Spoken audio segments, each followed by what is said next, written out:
Welcome to my YouTube channel. I'm Lovelyn Enrique. Hello! Loan application na malaki ang credit limit ang ipapautang sa'yo kahit na first timer ka. Kung makikita nyo 10,200 yung na-approve sa atin. So dito, ida-download natin siya sa Play Store. Yung Peso Loan. So pagka-download nyo, i-open nyo lang yan. So ito yung agad yung makikita nyo, Peso Loan. Ito yung logo nila. And then dito na nga, dapat naka-agree ka dito sa service agreement nila. And then, pagkatapos nyan, i-enter nyo lang yung phone number nyo. And then, make sure guys na yung I agree to term of service and privacy, dapat naka-check yan. And then, i-click nyo lang yung let's go. And then, next dito, may marireceive kang OTP code na 6-digit PIN sa inyong mobile number na i-register dito sa Visa Loan. So, i-enter nyo lang dyan. And then, next dito, register your loan account. So, maglalagay ka ng password mo dito na 6 to 16 digit plus letters. And then, kapag nakapaglagay ka na, i-click mo lang yung submit. And then, next dito, please enter the invitation code. So, ilagay nyo na lang po yung invitation code ko kapag magre-register kayo dito sa Visa Loan para mas mabilis po kayong ma-approve dito sa loan application na to. And then, i-confirm nyo lang. And then next naman, i-agree nyo lang po dito, we need you to grant SMS permission to prevent fraud and make credit assessment. So, i-agree nyo lang po yan. And then dito na po yung hihingin na personal info. So, level education, marital status, residential address, complete address. And then pwede ka naman mag-additional info to get higher loan amount. So, kapag okay na yan, lahat ng information nyo dito sa Peso Loan, nailagay nyo na, i-click nyo lang yung submit. So, eto po yung nature of work ko. Ang nilagay ko dito is business owner. And then, dito na nga yung work info. So, nature of work, business owner, industry, financial banking, monthly income is 30,000, monthly income to 40,000 ang nilagay ko. And then, pay cycle ko is monthly. PD ko is 31. So, ilagay nyo po dyan, company phone number. Pwede nyo pong ilagay dyan yung mobile number nyo dito kay Visa Loan. And then, click submit. Pagkatapos nyan, hihingi siya ng emergency contact or reference number na kukontakan nila kapag hindi ka nila na-contact. So, tatlo yung hinihingi. Ilagay nyo na lang dito yung emergency contact nyo. And then, click submit kapag okay na. And then, dito naman, hihingin yung identity info. So, dito, pipili na kayo ng ID type. Ito yung available natin, GSIS, PRCID, driver's license, SS card, UMID passport. And then, pwede naman po dyan, postal card, Pag-ibig, National ID, PhilSys ID, TIN, PhilHealth card, Voters ID. Ang napili ko dito is National ID or PhilSys ID. Kapag okay na, picturean nyo lang po yung front and back ng ID ninyo para ma-detect kung ano yung information ng ID ninyo.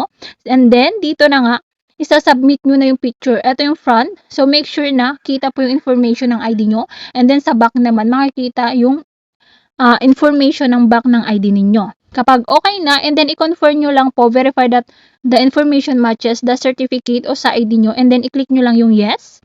Pagkatapos niya, lahat na naka-check yung personal info, work info, emergency contact identity info, i-click mo lang yung Varo immediately.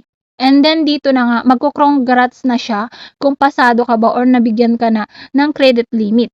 And then kapag okay na, eto makikita mo na yung na-approve sa'yo sa Visa Loan, loan app. So, makikita nyo 10,200. Ayan, i-click nyo lang po yung next. And then dito, makikita nyo naman yung long term.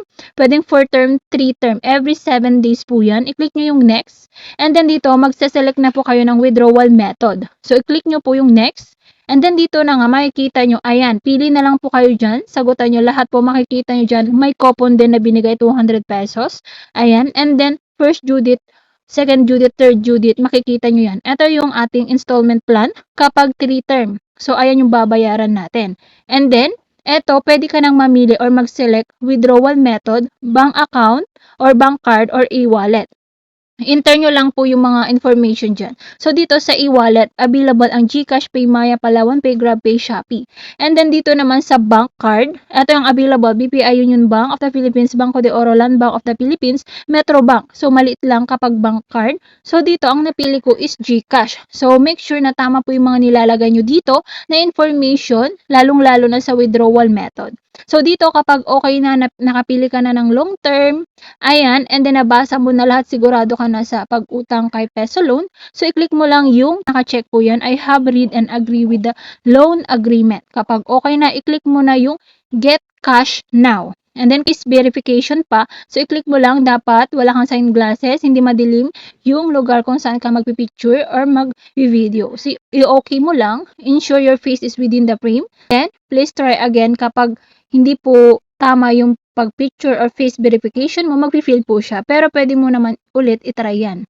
And then dito na nga, we have received your loan application and will process it as soon as possible. So wait mo lang na ma-approve yung loan mo, within a minute lang naman, mabilis lang. And then dito na nga, makikita mo yung check status, pwede mong pindutin yan. So dito, buo mo pong marireceive yung 10,200. Ayan, pwede nyo pong gamitin yung aking invitation code para mas mabilis po kayong ma-approve dito kay Feso Loan. And then next naman dito, makikita nyo na sa Feso Loan na meron nang nag-reflect dito na tayo ay naka-receive na ng pera. And then makikita nyo dito yung repay now ninyo yung unang babayaran nyo. Ganyan na po kapag approve na po kayo sa loan application ninyo. And then dito makikita nyo naman sa transaction history, cash in from Union Bank, yung buo po na receive ko yung 10,200. Ayan, makikita nyo napunta na po sa ating balance. So ganun lang kasimple mag-loan dito kay Peso Loan. Malaki po yung binibigay na credit limit kahit na first timer ka. So, ganun lang. Isang valid ID ang kailangan mo at cellphone data para makapag-loan ka sa Feso Loan. So, ganun lang. Sana nasundan nyo. Kung gusto nyo pang mag-loan, pang emergency ninyo, pwedeng pwede po. So, ito lang. Stay safe and healthy. God bless po. Bye-bye!